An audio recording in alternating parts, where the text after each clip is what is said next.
आज इस चीज़ के लिए हमने बुलाया है कि कुछ दिनों से, ज़्यादा 2-3 महीने से हमें ये शिकायत मौसूल हो रही थी कि जो हमारे नॉन स्टेट ट्रकर्स हैं, पर्टिकुलरली जिनका नंबर जेके के अलावा होता है, Punjab, Haryana, Andhra Pradesh, even south side के ट्रक्स थे, उनमें कुछ लोग शिकायत करते थे कि हमें हाईवे पे जी रोका जाता है और लोग प्रिटेंड करते हैं कि हम मिलिटेंट हैं और उसकी आड़ में हमसे जो है कुछ पैसा लूटा जाता है।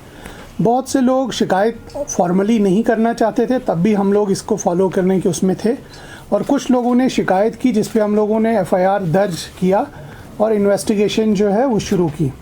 अभी लेटेस्ट इंसिडेंट है 11 दिसंबर का।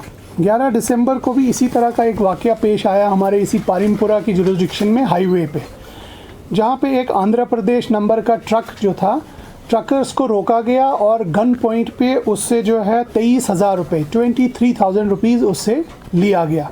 तो उस आदमी ने हमें एक फॉर्मल कंप्लेंट दी और बताया कि किस इलाके में ये वारदात पेश आई है, और फिर हमारे पास एक मतलब रीज़न बन गया कार्रवाई करने का। तो हम लोगों ने इस चीज़ को बहुत सीरियसली लेते हुए, क्योंकि उससे पहले काफ़ी लोगों ने ज़बानी बताया था, लेकिन जब कार्रवाई की बात होती थी तो वो कागज़ पे लिखने से या फॉर्मल कंप्लेंट देने में थोड़ा हिचकिचाते थे। अभी जब हमारे पास एक फॉर्मल कंप्लेंट आई तो हमें लगा कि कुछ इनफॉर्मली तौर से भी हमें पता चला है, तो हम इसको बहुत सीरियसली फॉलो करते हैं। इसका मतलब there is something serious.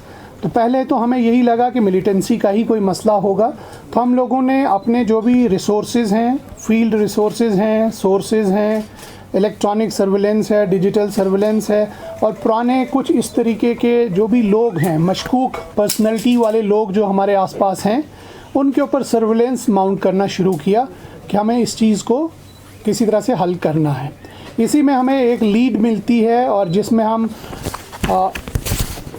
Aqib Mushtaq एक आदमी है, उसको पकड़ते हैं और उसके पास उसका जब हम प्रॉपर इंटरोगेशन करते हैं, उसका एनालिसिस करते हैं, उसकी लोकेशंस, उसका डिजिटल कनेक्शंस और बाकी चीज़ देखते हैं, तो हमें ये लगता है कि ये जो है इस बंदे ने अपने ग्रुप का जो है वो आगे तफसील बता दी, और हम आहिस्ता आहिस्ता इसके ग्रुप के और 2 साथियों को जो है अरेस्ट करते हैं।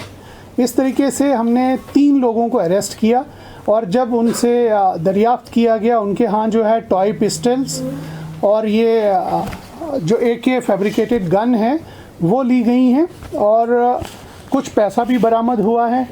और इनकी बेसिक जो मोडस ऑपरेंडी थी, मोडस ऑपरेंडी क्या था कि ये ट्रक वाले को एक नॉर्मल जैसे समझ लीजिए जो लिफ्ट के लिए रोक देता था, और दूसरा आदमी तब तक फिरन के अंदर से वो गन जो है वो ट्रक में चढ़ के उसको दिखा देते थे गन। और क्योंकि उनको एरिया का पता नहीं होता था, तो कभी कभी उनको हेल्प करता था, कोई रास्ता इनको पूछता था, पारिमपुरा मंडी का रास्ता कौन सा है, तो उसको जानबूझ के ये बिमना हमदानिया कॉलोनी की साइड ले जाते थे। तो जब वो किसी अकेले एरिया में पड़ जाते थे तो उनको थोड़ा एक सेंस ऑफ इनसिक्योरिटी आता था, तो डर के मारे वैसे ही इनको कुछ पैसा दे के ये लोग निकल जाते थे। ये उनको वेपन अक्सर जो है फिल्म के अंदर से ही दिखाते थे, या जो टॉय पिस्टल है वो सामने रख के दिखा देते थे।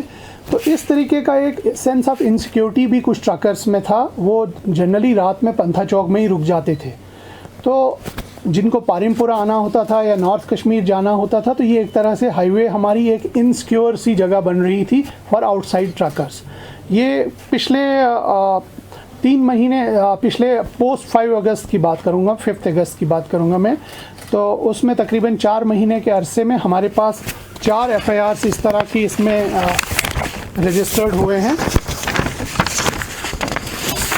हाँ, हमारे पास सिर्फ डिस्ट्रिक्ट श्रीनगर में 4 बाज़ाब्ता तौर से FIR रजिस्टर हुए हैं, और बहुत सारी रिपोर्ट्स खाली हमारे पास आती थी, लेकिन उसमें FIR दर्ज नहीं होता था, क्योंकि जो कंप्लेनेंट्स थे वो तैयार नहीं होते थे कंप्लेंट देने के लिए।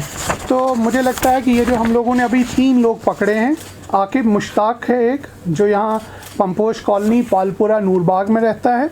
रमीज़ जो अहमद डार है, ये भी पालपुरा नूरबाग इलाके का है। और शबीर अहमद जो है पख्तू, ये बोटमैन कॉलोनी बिमना का है। इनका एक साथी अभी फ़रार है। आकिब से हमें एक डमी AK-47 जो रिकवर हुई है, और एक नाइफ़ उसके पास बड़ी सी है। और रमीज़ के पास भी ये डमी AK-47 है, और शबीर के पास जो है एक पिस्टल है, ठीक है ना, द टॉय पिस्टल सर, वो हुई है। और उसके अलावा जो कैश इन्होंने टोटल एक्सटॉर्ट किया है, जिसकी डिटेल हमारे पास अभी तक आई है, 2,84,000 रुपये इन्होंने टोटल इन महीनों में किया है, जिसकी अभी रिकवरी इनसे कैश तो सिर्फ 14,200 हुआ है, बाकी पैसा इन्होंने दाएं बाएं इस्तेमाल कर दिया है। एक गाड़ी DL नंबर की है, उसकी भी हम तहकीक कर रहे हैं, इनके से हुई है। मोबाइल 4 है इनके पास, और कुछ ज्वेलरी भी है जो इन्होंने, हमें लगता है किसी तरह से गन पॉइंट पे हो सकता है हाईवे में कहीं लूटी हो। तो ये डिटेल्स थी।